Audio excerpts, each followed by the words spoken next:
네, 안녕하세요. 안녕하세요. 네, 안녕하세요. 네, 오늘 여호수아서 세 번째 시간입니다. 지난 시간에 나눈 이야기를 한번 간단히 살펴보려고 합니다. 지난 시간에는 여호수아서 3장부터 이야기를 나눴었습니다. 3장부터 6장까지 말씀을 나누었었는데요. 3장을 나누면서 나눴던 첫 번째 이야기는 이것이었습니다. 이스라엘 백성들이 요단강을 건너기 전에 3일이라는 시간을 보냈다라고 말씀을 드렸었습니다.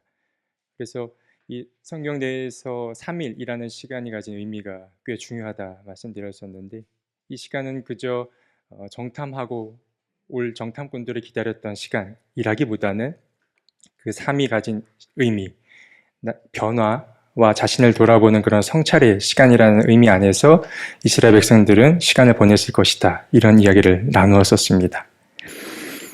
그리고 3장과 4장을 묶어서 또 이야기를 나누었었는데, 이 3, 4장은 하나님이 어떤 분이신지를 세 가지로 드러낸다라고 말씀을 드렸었습니다. 첫 번째는 하나님은 살아계시다. 살아계신 하나님에 대해서 증거하는 장이라고 말씀을 드렸었고, 두 번째는 하나님의 능력은 강하다. 주님의 손은 강하시다라는 것이었습니다. 그리고 세 번째는 온 땅의 주인은 바로 하나님이시다라는 것, 이 세 가지를 강조한다라고 말씀드렸었습니다. 그런데 이 여호수아서는 이 세 가지의 하나님의 본질을 통해서 더 말하고자 하는 바가 있었다고 말씀드렸었는데, 그것 또한 세 가지였습니다. 첫 번째는 하나의 이스라엘입니다. 이스라엘이 이제 지파들 간에 서로 나뉘면서 땅을 분배를 받게 되는데, 이것은 어떤 분열과 갈등으로 이루어진 것이 아니라 하나님 안에서 자연스럽게 이루어진 공평한 분배였다라는 걸 말하기 위해서 이스라엘은 끊임없이 하나다라는 걸 이야기하려고 했었고, 두 번째는 이 여호수아서에서 또 중요한 것 중 하나가 여호수아의 위상이었습니다. 그래서 여호수아의 위상을 드러내기 위한 것이기도 했었고, 세 번째로는 공동기억, 공동의 기억이 중요하다 말씀드렸었습니다. 그래서 돌을 세우거나 이러한 제사장들이 가장 먼저 앞서 강을 밟는다라거나 이러한 것들을 통해서 하나의 기억을 오래 간직하는 것이 중요하다 말씀드렸었는데, 그러면서 예배의 어휘에 대해서도 잠깐 나눴었습니다. 그래서 리터지라는 것, 어떤 행위를 계속 반복함으로써 우리의 몸과 기억 속에 무언가를 새기는 것, 그것이 하나님 혹은 복음이라고도 말씀드릴 수 있었습니다. 이게 3, 4장의 이야기였었고요. 또 요단강을 건너고 나서 이스라엘 백성들이 가장 먼저 했던 첫 행위가 할례였습니다. 이 할례의 의미에 대해서도 나누었었는데, 할례는 먼저 새로운 세대가 출현했음을 나타내는 것이기도 합니다. 기존 세대들이 광야에서 죽음을 맞이하게 되었고, 그들은 이미 할례를 받은 상태였습니다. 그러나 하나님이 다시 할례를 행하라고 하는 것은 다음 세대가 출현했음을 나타내는 대목이라고 할 수 있습니다. 그리고 두 번째, 이 할례가 가진 의미는 소속감이었습니다. 몸에 하나님이 명하신 명령을 행함으로써 너희의 소속이 어디인지를 잊지 말라라는 것이 이 할례 안에 담긴 의미라고 말씀드렸었습니다.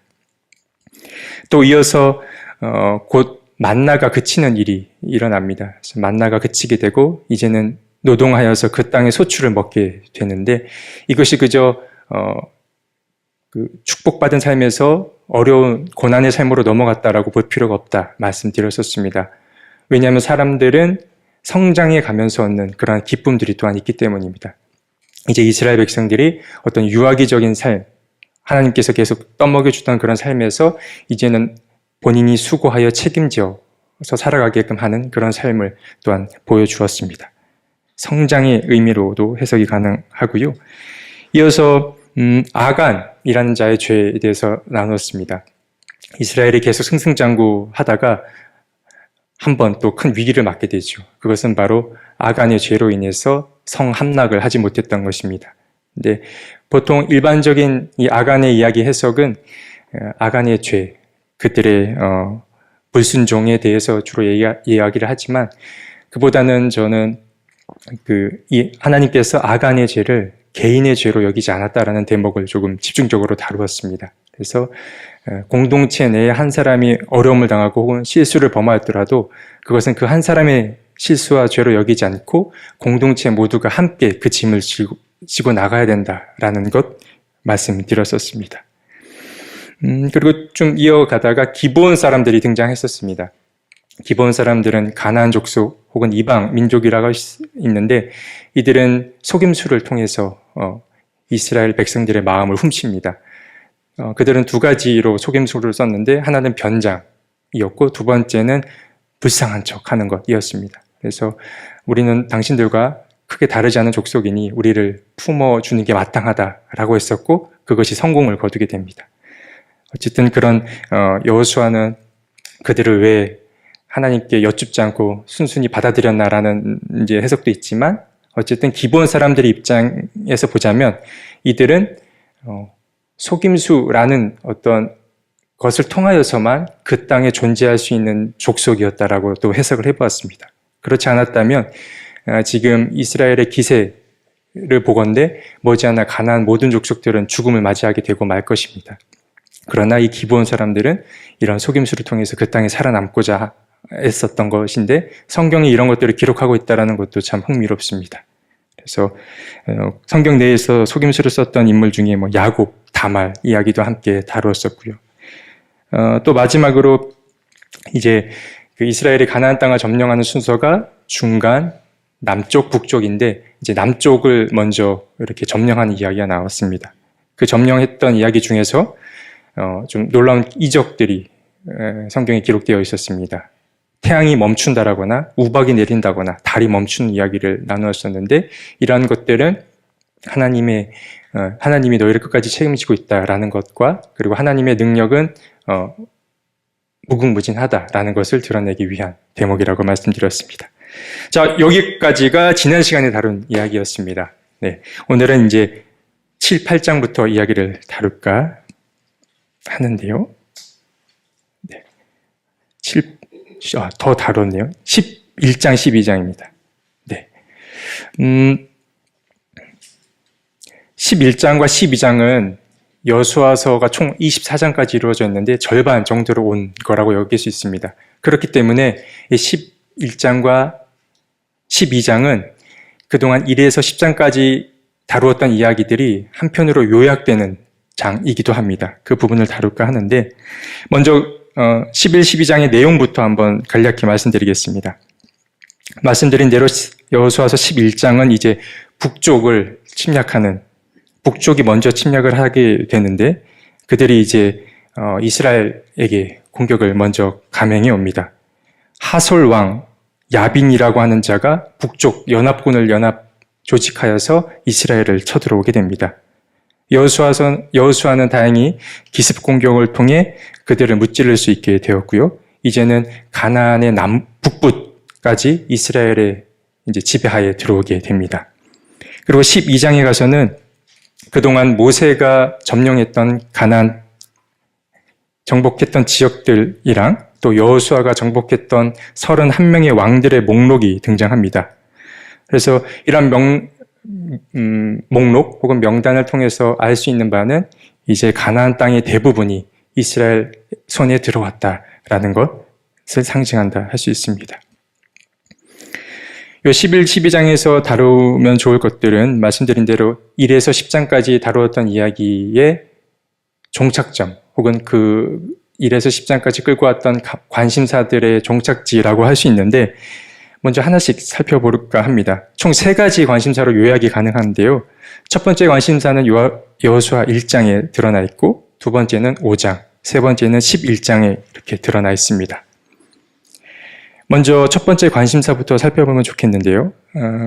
그 관심사는 묵상과 관련된 것입니다. 여호수아서 1장 8절 이미 지나온 장이지만 함께 한 목소리로 읽어보겠습니다. 자, 시작.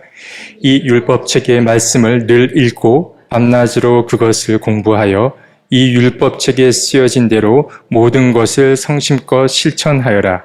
그리하면 내가 가는 길이 순조로울 것이며 내가 성공할 것이다. 그 노란색으로 표시해 놓은 부분을 보면 알 수 있겠지만 이 부분은 여호수아가 모세가 받았던 그 하나님의 말씀을 계속해서 묵상하고 공부했다라는 대목입니다. 그리고 그 일의 결과가 가나안 점령이라는 결과물로 또 나타나게 됩니다. 그래서 여호수아 1장을 통해서 알 수 있었던 이 여호수아서의 관심사는 하나님의 계속되는 말씀 묵상과 관련된 것이라 할 수 있겠고요. 이 첫 번째 관심사 또 두 번째 세부 항목은 순종입니다. 여호수아서 마찬가지 1장에 등장하는데 이 부분도 함께 읽어보겠습니다. 자, 시작. 당신들의 모든 용사들은 무장을 하고 당신들의 동족들보다 앞서 건너가서 그들을 도와주십시오. 주님께서 당신들과 마찬가지로 당신들 동기들에게도 편히 쉴 곳을 주실 때까지 그리고 그들도 주 당신들의 하나님이 마련해 주신 땅을 차지할 때까지 그들을 도우십시오. 이 부분은 이미 동쪽의 땅을 얻은 동쪽 지파들을 향한 메시지입니다. 아무래도 본인들이 살 집을 먼저 마련했다면 그냥 그곳에 머물렀으면 됐을 텐데 여호수아서는 그렇게 이야기를 마무리 짓지 않습니다. 이들에게도 끝까지 남은 족속들을 책임져서 순종해야 될 부분들을 이야기하고 있습니다. 그런 순종이 있었기 때문에 이 동쪽 지파는 나중에 무사히 다시 자기네 땅으로 돌아와 땅을 유업으로 받을 수 있게 됩니다. 이게 이제 1장에 나타난 첫 번째 관심사이고요. 두 번째 관심사도 한번 읽어보겠습니다. 이건 5장에 나온 이야기인데요. 함께 한 목소리로 읽겠습니다. 너는 돌칼을 만들어 이스라엘 자손에게 다시 할례를 베풀어라. 이집트에서 나온 모든 백성 가운데서 남자 곧 전투할 수 있는 모든 군인은 이집트를 떠난 다음에 광야를 지나는 동안에 다 죽었다. 그때에 나온 백성은 모두 할례를 받았으나 이집트에서 나온 다음에 광야를 지나는 동안에 태어난 사람은 아무도 할례를 받지 못하였다. 5장 2에서 5절을 축약한 부분인데요. 이 부분도 이스라엘 백성들이 여리고성을 점령하기 전에 먼저 할례를 받아야 했던 그 장면을 보여줍니다. 뭔가 행동이 앞서 할례를 받아야 한다는 것. 할례가 가진 의미를 아까 되짚어드렸지만 이것도 큰 틀에서 보자면 하나님 앞에 순종하는 것이라고 할 수 있습니다. 세 번째 관심사는 여호수아서 11장에 드러나는데요.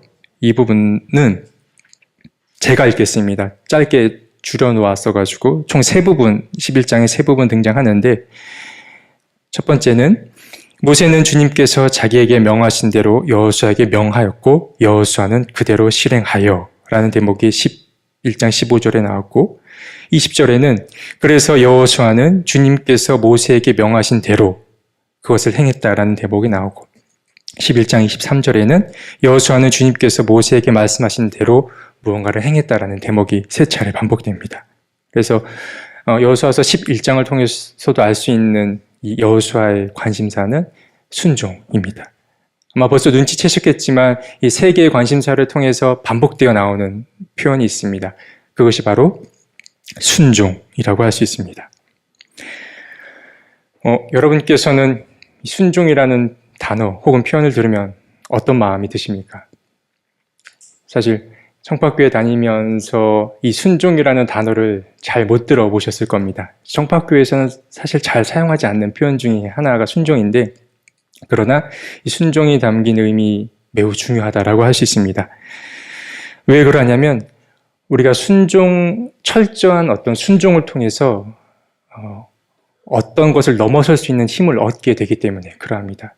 저희 청파교회는 자유라고 하는 것을 참 중요하게 여기는데 사실 자유라고 하는 것도 내가 지금 나를 얽어매고 있는 무언가로부터 나와야 자유함을 누릴 수 있는데 그것을 나오는 방법은 여러 가지가 있을 수 있겠으나 이 하나님 앞에 한번 믿어보고 한번 그것을 살아보는 것 이러한 철저한 순종을 통해서 나를 얽어매던 무엇으로부터 나올 수 있는 거거든요. 그래서 그러한 의미에서 본다면 이 순종은 자유로 나아가게 하는 하나의 좋은 도구라고 말씀드릴 수 있습니다. 근데 우리 예수님께서도 이 순종을 통해서 늘 배움을 얻었던 자셨습니다. 예수님께서도 늘 배움을 열심히 살아냈던 분이신데 말씀 한 구절을 신약에서 볼까 하는데 히브리서의 말씀을 보면 이런 대목이 나옵니다. 제가 대신 읽어드리겠습니다. 히브리서 5장 8절입니다. 그는 아드님이시지만 고난을 당함으로써 순종을 배우셨습니다. 라는 대목이 나옵니다. 이 표현은 신약 성경에 딱 한 번 등장하는 대목입니다. 그러니까 예수님조차도 이 순종이라고 하는 것을 배우셨다라는 대목이 등장하고 있습니다. 그렇다면 우리는 당연히 이 순종이라는 것을 배워 마땅하다라고 여겨집니다. 그렇다면 이 순종이라고 하는 것은 어떻게 배울 수 있느냐? 예수님께서는 본문에도 드러났듯이 고난을 통하여서 그 순종을 배웠다라고 말하고 있습니다. 근데 여러분 어떻습니까? 고난이라고 하는 것, 순종만큼 좀 불편한 단어일 수도 있는데 고난을 당한 사람들은 보통 마음이 더 다치거나 좀 완고해지기 마련입니다. 그러나 우리가 예수님을 통해서 본 고난이라거나 혹은 고난을 잘 맞아들인 사람은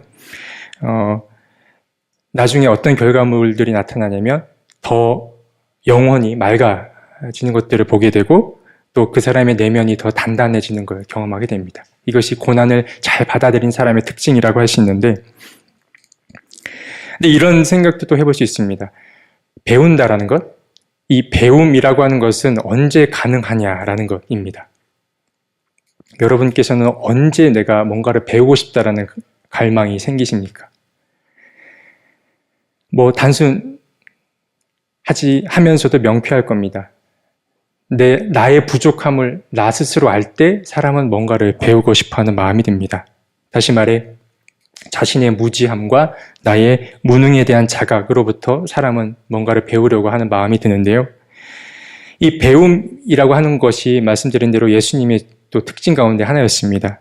예수님께서는 이제 신약성경 복음서에서 특히 잘 드러나 있지만 그 시대의 아픔과 사람들의 아픔을 계속 이렇게 쫓아다니면서 하나님의 뜻이 무엇인지를 계속 배워나갔던 그런 분이셨고 또 고통받고 아픔을 당하는 이들 곁에 머물면서 도대체 사랑이라고 하는 것이 무엇인가라고 사랑을 끊임없이 배웠던 분이 또 예수님이기도 했습니다. 그러니까 정리하자면 이렇습니다. 이 순종이라고 하는 것은 배움을 통해서 가능한 것인데 예수님께서는 고난을 통해 순종을 배웠다라고 하는 것입니다. 그리고 배움 혹은 참다운 배움이라고 하는 것은 나의 부족함, 나의 무지에 대한 자각을 통해서 시작될 수 있다는 것, 이렇게 이 부분을 통해서 짚어볼 수 있는 대목입니다. 네, 13장, 14장으로 넘어가 보겠습니다. 13장과 14장은 이제 본격적으로 점령한 땅을 분배하는 이야기들이 시작이 됩니다. 그래서 제가 지난 시간 마지막에 드렸던 말씀, 이 13장부터 21장까지는 노잼장이라고 말씀드렸습니다. 굉장히 재미가 없습니다. 어떤 지파가 무슨 땅을 차지했고 어디까지 차지했다더라 라는 게 계속 반복됩니다. 그래서 설교자들이 설교의 본문으로도 잘 안 삼는 부분이 여기다라고도 말씀드렸었습니다. 하지만 제가 또 이어서 말씀드렸죠. 그럼에도 불구하고 건질 만한 재미있는 이야기들이 이 안에 있다라고 말씀드렸었습니다. 여러분들이 보시기 쉽게 제가 이렇게 정리를 해놨는데 글자가 좀 작으실 겁니다. 13장부터 21장까지 어떠한 그 방식으로 이야기가 서술되는지 준비했는데 색깔로 구분해 놓았습니다. 4개에서 5가지 이야기가 서로 묶일 수 있는데 이제 곧 다루게 될 13장은 이미 받은 지파, 동쪽의 땅을 받은 지파들에 대한 이야기가 13장에 먼저 시작이 되고요. 두 번째는 14장에는 특별히 갈렙이라고 하는 한 인물에 대해서 집중적으로 다룹니다. 13장과 14장은 별도의 장으로 제가 녹색으로 빼놨고요. 그 다음 15장에서 18장까지는 빨간색으로 해놓았는데 이 장들은 서쪽의 땅을 분배받은 지파들에 관한 이야기가 담겨 있습니다. 유다, 에브라임, 므낫세 반지파, 베냐민 이렇게 등장을 하고 있고 19장에 이르러서는 또 파란색으로 따로 빼두었는데 나머지 6개의 지파들 시므온, 스불론, 이사가, 아셀, 납달리, 단 지파의 땅 분배 이야기가 19장에 등장하고 끄트머리에 19장 끄트머리에 여호수아가 받은 마지막 그 이야기 지파 땅 분배 이야기가 담겨 있습니다. 그리고 나서 끝날 법도 한데 20장에 이르러서는 또 특별한 이야기를 잠시 전합니다. 도피성이라고 하는 것을 소개하는 장이 나오고 21장에 이르러서는 여기에 들지 않은 지파, 레위 지파들에 관한 이야기를 21장에 할애하고 있습니다. 레위 지파는 총 48개의 성읍을 받게 되는데요. 예. 그러면 13장과 14장 이야기부터 다룰까 하는데, 여기에는 구체적으로 어떤 이야기들이 담겨 있냐, 다시 한번 언급해 드리겠습니다. 넘어가도 되겠죠? 화면. 13장과 14장에 넘어가게 되면, 이제 점점 여호수아가 나이가 많아지는 이야기로 시작이 됩니다. 그가 점점 나이가 차고 있고요. 그리고, 아직 가나안 땅 가운데에 점령되지 않은 작은 땅들의 이야기도 등장합니다. 이런 이야기도 언급이 되고요. 그리고 나서 이제 이스라엘이 가나안 땅을 분배하기 시작합니다. 그런데 한 인물이 등장한다고 말씀드렸는데 14장에서 갈렙이라고 하는 개인이 등장해서 여호수아에게 헤브론 땅을 달라고 요구를 합니다.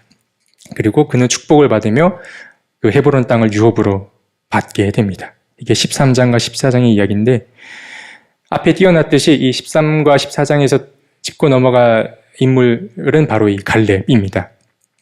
갈렙의 이야기 다 알고 계시겠지만 잠시 그 스토리를 복습해 볼까 합니다.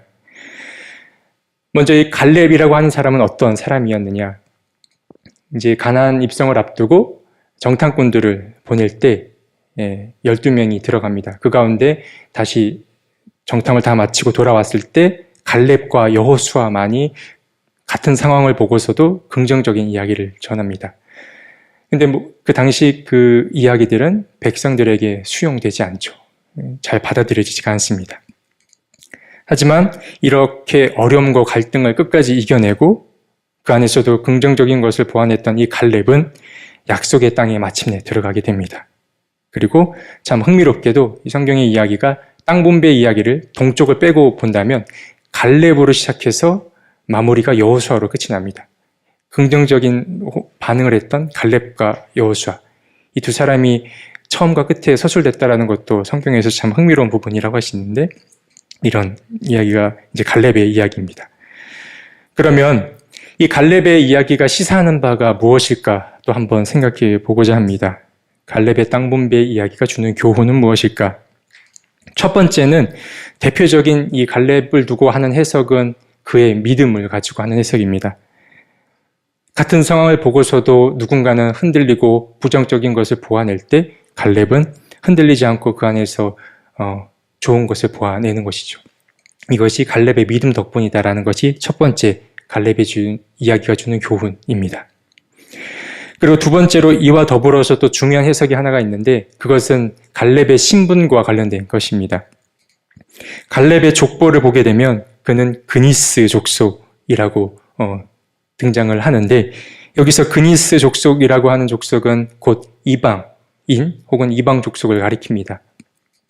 그러니까 이 갈렙이라고 하는 자는 라합과 마찬가지로 이방인 신분이었음을 우리는 알 수 있습니다. 그러니까 그의 신분은 순수하지 않은 혈통이었다라고 볼 수 있습니다. 그런데 이 갈렙이 아주 이상적인 방식으로 하나님에 관한 신앙 고백을 하고 또 가장 먼저 가나안 땅에서 땅 분배를 받게 됩니다. 물론 서쪽에 관해서 말하는 것인데요. 헤브론을 받게 되죠. 그러니까 이 이방인들, 다시 말해 갈렙과 라합이 이 이스라엘 백성들보다 오히려 더 하나님에 대한 뛰어난 통찰력을 가지고 있고 또 열정 또한 더 뛰어나다라는 것을 우리는 확인할 수 있습니다. 그래서 이 여호수아서라는 책은 기본적으로 하나님의 언약과 성취를 이야기하는 책이지만 그에 못지않게 구원받는 사람들이 점점 확장되어가는 이야기 또한 담겨있는 책이라고 할 수 있습니다. 그래서 여호수아서는 중요한 책이라고 할 수 있습니다. 네, 여기가 14장까지이고요. 15장으로 또 넘어가 보도록 하겠습니다. 15장의 내용은 다음과 같습니다. 15장은 이제 갈렙 이야기에 이어서 본격적인 땅 분배 이야기를 시작합니다. 들려줍니다. 그래서 가장 먼저 땅 분배를 받은 지파가 어디냐? 유다 지파입니다. 유다 지파가 가장 먼저 등장하는데 물론 잠깐 갈렙이 다시 등장합니다. 그가 다시 등장해서 헤브론을 분기수로 받는 이야기가 등장하고 또 드빌성이라고 하는 성을 그것을 이제 쟁취하려고 할 때 이것을 누가 도와줬으면 좋겠다라고 했고 온니엘이라고 하는 자가 등장하여 그 성을 점령하였고 이제 그가 갈렙의 딸 악사를 신부로 맞이하는 이야기까지가 등장합니다. 그리고 이 온니엘이라고 하는 자가 사사기, 다음 달에 따를 사사기에 들어가서 첫 번째 사사로 등장합니다. 그리고 이어서 100개 이상의 유업을 받은 유다 지파의 이야기가 소개가 되고 또 그 가운데에 여부수 사람이라고 하는 족속을 끝끝내 쫓아내지 못했다라는 이야기가 그 15장 말미에 등장을 합니다. 자, 그렇다면 이 재미없는 땅 분배 이야기에서 또 재밌게 다룰 이야기가 뭐가 있을까 찾아봤는데 이것입니다. 왜 유다 자손, 유다 지파는 마지막에 말씀드린 여부수 사람, 다시 말해 예루살렘에 살고 있던 이 족속을 쫓아내지 못했을까라는 것입니다. 이 여부수 사람들이 예루살렘 성내에 살고 있던 족속이었는데요. 이렇게 저는 이제 세 가지로 좀 정리를 해보았습니다. 그들이 왜 그 점령을 못했을까라는 것인데, 첫 번째는 우리 어르신들 하면서 잘 쳐다봐야겠구나. 괜히 눈 마주쳐서 저 어르신 아닌데 하면 안 되니까. 넘사벽이란 말, 옛날 용어인데 젊은이들이 종종 쓰는 말입니다. 결코 범접할 수 없는, 넘을 수 없는 벽 같은 곳이었기 때문에 그러하다. 예루살렘이라는 곳이 그게 첫 번째 점령하지 못한 이유였고요. 두 번째는 유다 지파의 믿음이 약했다라는 것이 두 번째 이유입니다. 또 세 번째는 예루살렘이 이 유다 지파에게 있어서 몸의 가시와 같은 곳이었다라는 것이 세 번째 이유인데 이것들을 하나씩 풀어드리도록 하겠습니다. 첫 번째는 넘사벽이었다. 말씀드린 대로 유다 지파는 끝끝내 여부수 사람들을 쫓아내지 못했죠. 그래서 그들과 이제 불편한 동거를 시작하게 됩니다. 근데 이 불편한 동거를 한다라고 하는 것이 이들이 서로 섞여 살았던 것이 아니라 여부수 사람들은 예루살렘 성 내에 살고 있었고 유다 지파는 그 성 둘레에서 살고 있었던 겁니다. 그러니까 그들 간에 섞여 있진 않았던 것인데요. 그리고 이 여부수 사람들이 언제 점령이 되느냐? 이때 점령되지 못하고 아주 나중에 다윗 왕조가 세워지고 나서야 이 예루살렘이 점령되게 됩니다. 그러니까 한참 뒤에 점령하게 되는데 왜 그러했을까를 이제 생각해 보는 겁니다. 첫 번째, 저는 아직 예루살렘 성지순례를 다녀오지 못했는데 예루살렘 혹은 이스라엘 성지순례를 다녀오신 분들이 입을 모아 하는 말이 직접 가서 예루살렘을 보니까 여기 범접하기 쉽지 않았겠다라는 말들을 입을 모아 하셨습니다. 그래서 저도 한번 꼭 가보고 싶은데 근데 실제로 역사적으로 보아도 이 예루살렘은 점령하기 힘들었다라고 합니다. 제가 그래서 이미지를 준비해 봤는데요. 옛날 사진입니다.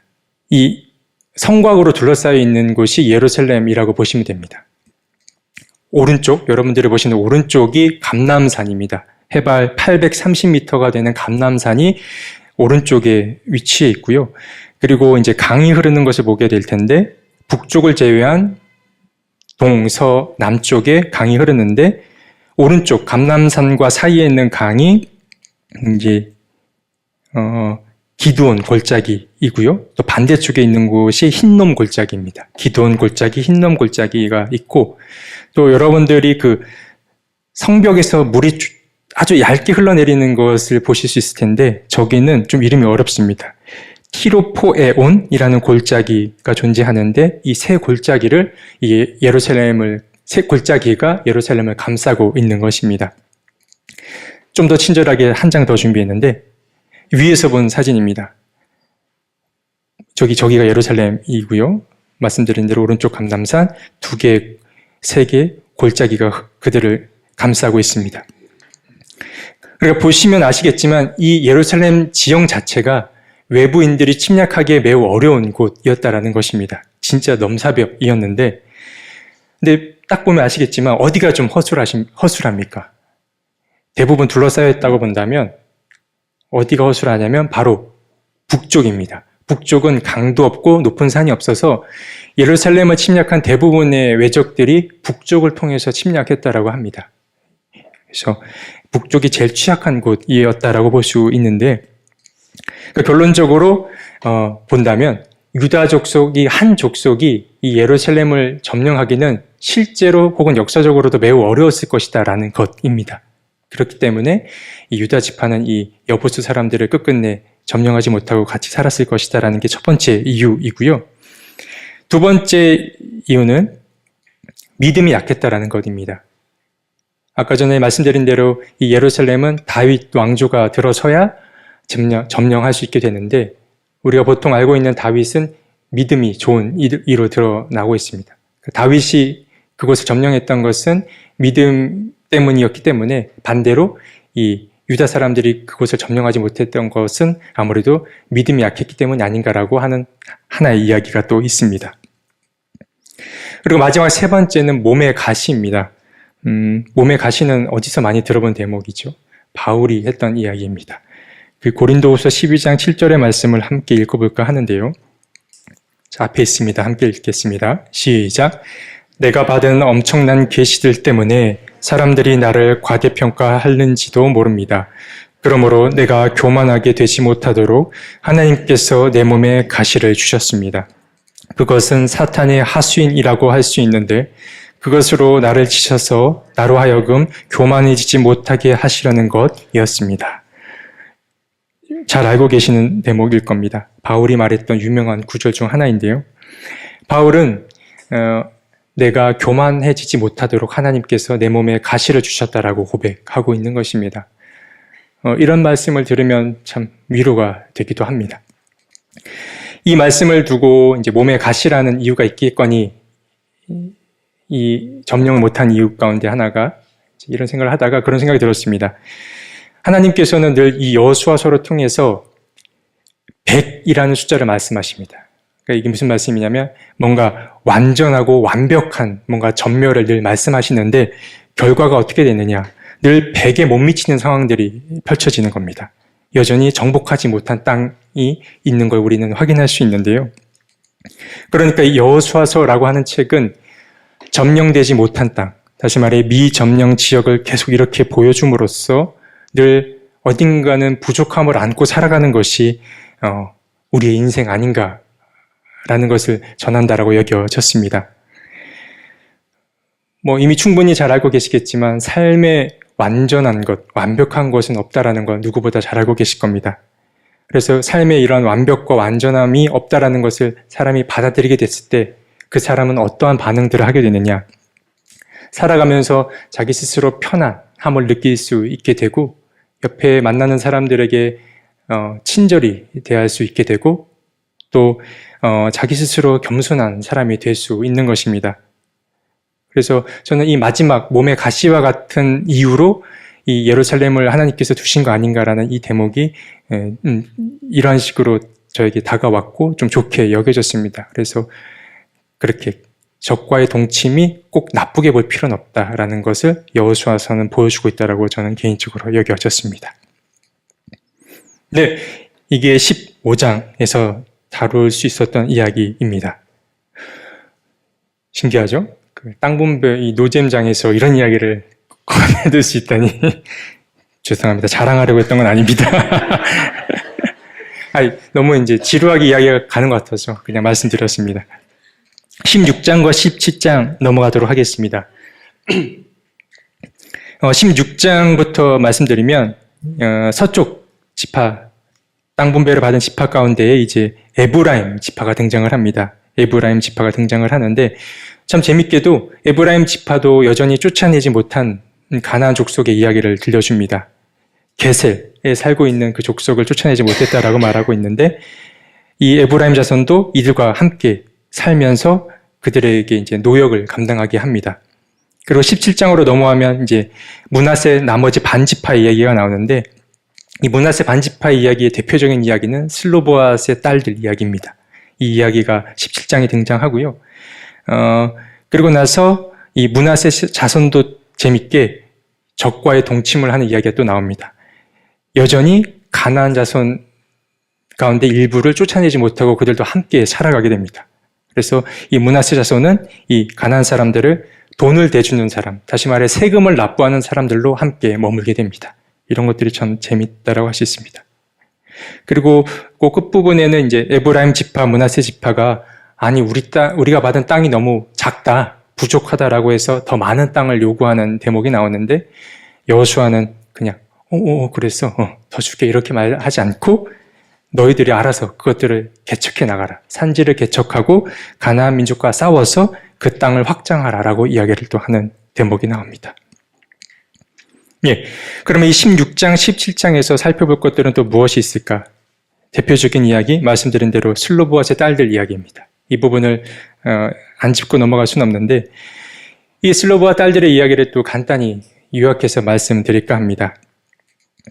므낫세 자손 가운데 이 슬로보앗이라고 하는 자가 있었습니다. 이 슬로보앗이 지었던 죄가 무엇인지는 성경에 드러나지 않는데 어떠한 죄 때문에 그가 죽음을 맞이하게 됩니다. 근데 이 슬로보앗에게는 딸들만 있었고 아들은 없었습니다. 그래서 이 딸들은 뭔가 생을 이어가기에 혹은 생업을 이어가기에 막막한 상황에 처하게 됩니다.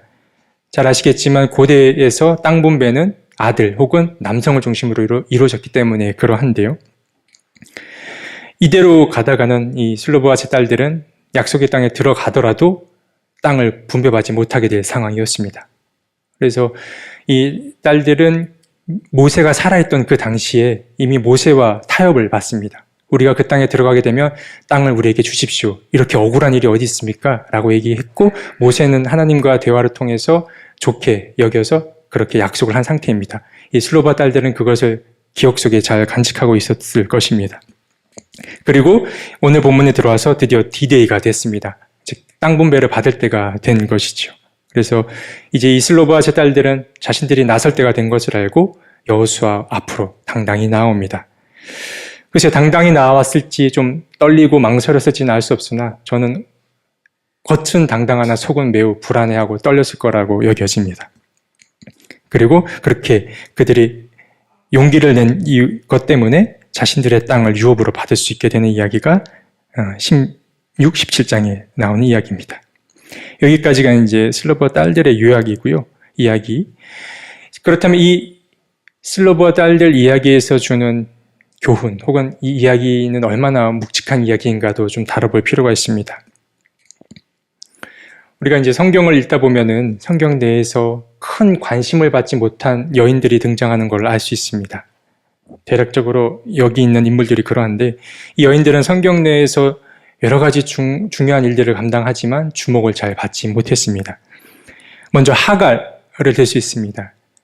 하갈이라고 하는 여인은 신분에서 오는 한계와 또 주인 사라와의 어떤 갈등 등을 통해서 광야로 쫓겨나게 되기도 하고 자발적으로 나가게 되기도 하는데 궁극적으로 그 이스마엘이라고 하거나 또 그 아브라함의 대를 이어가게 하는 여러 가지 일들을 해낸 아주 위대한 여인 중 하나인데 성경에서는 잘 주목을 받지 못합니다. 두 번째는 십부라 부하입니다. 이분들은 산파인데요.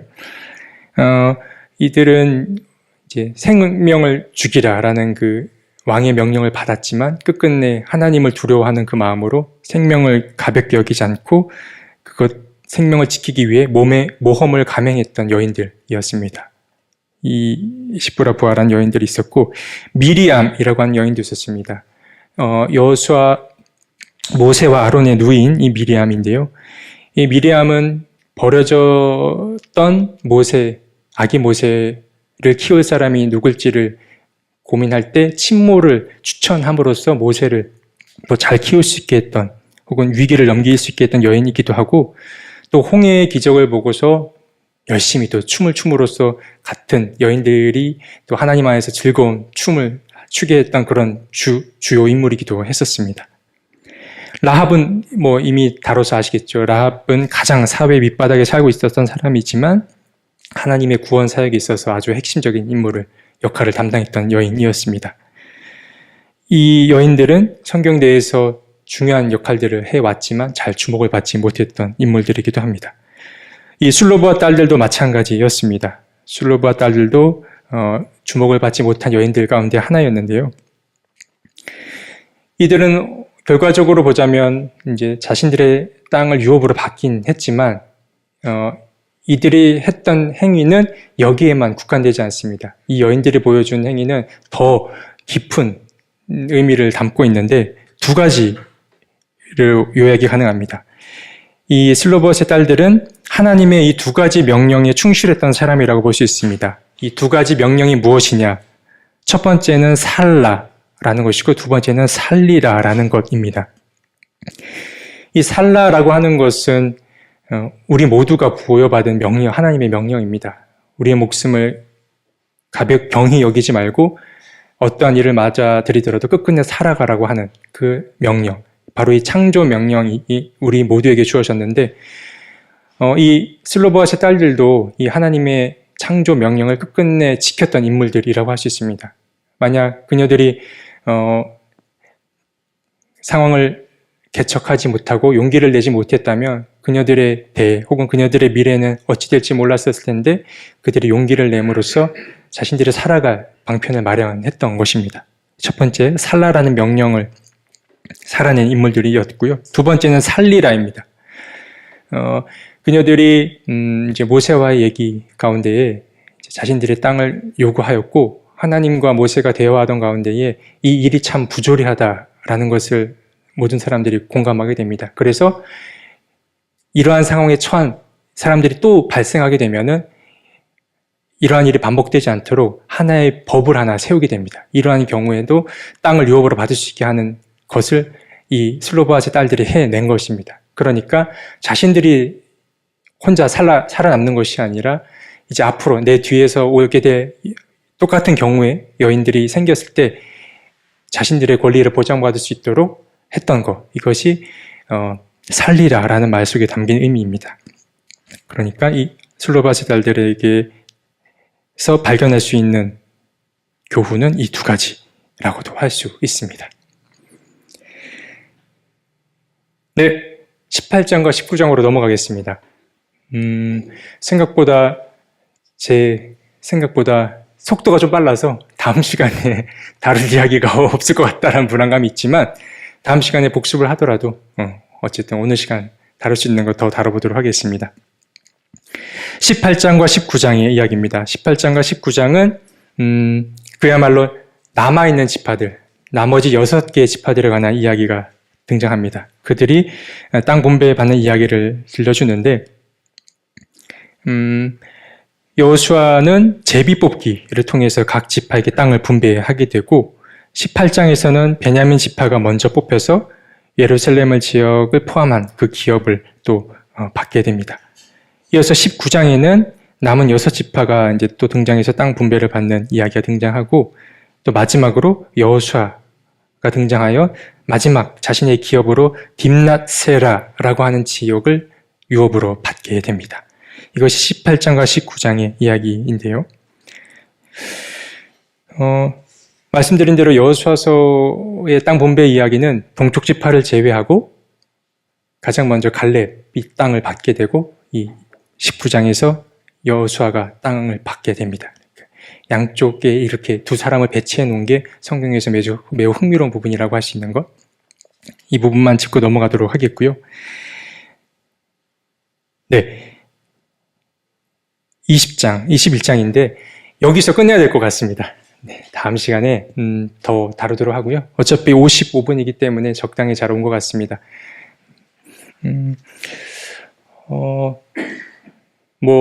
공부를 하자면 더 다루어야 될 이야기들이 참 많이 있습니다. 여호수아에도 그 12지파들이 있는데 12지파들이 왜 그 순서가 그렇게 땅을 먼저 받게 됐는지 라거나 왜 어떤 지파는 이 정도의 규모의 땅을 받게 됐는지 이런 이야기도 다 다룰 수 있는데 사실 그 이야기는 그야말로 이론과 관련된 이야기라서 다루지 않았던 것이고요.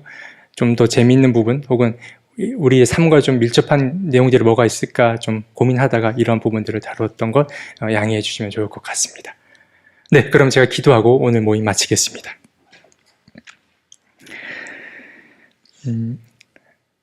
하나님, 오늘 여호수아서 말씀 세 번째 시간을 가졌습니다. 우리가 알고 있던 여호수아서의 말씀을 계속 반복해서 듣는지 혹은 이번 시간을 통해서 새로운 것들을 발견하게 됐는지는 잘 모르겠으나 하나님께서 우리에게 지혜를 주시고 넓은 마음을 주셔서 우리에게 새롭게 다가온 이야기들이 우리 안에서 거부감을 일으키기보다 하나님을 더 알아가고 또 나 자신을 더 알아가는 귀한 계기로 삼을 수 있게 주님 도와주옵소서. 이제 다음 시간이면 마지막 여호수아서의 말씀을 다룹니다. 우리에게 진멸을 말씀하시는 그 이야기 때문에 불편함이 있었지만 그 가운데서 또 여호수아 많이 줄 수 있는 그런 구원받는 자들의 확장 이야기라거나 몸에 가시를 끄끈히 안고 살았던 그런 이야기들이 우리 안에서 잘 결실을 맺을 수 있게 주님 도와주옵소서. 예수님의 이름으로 기도드립니다.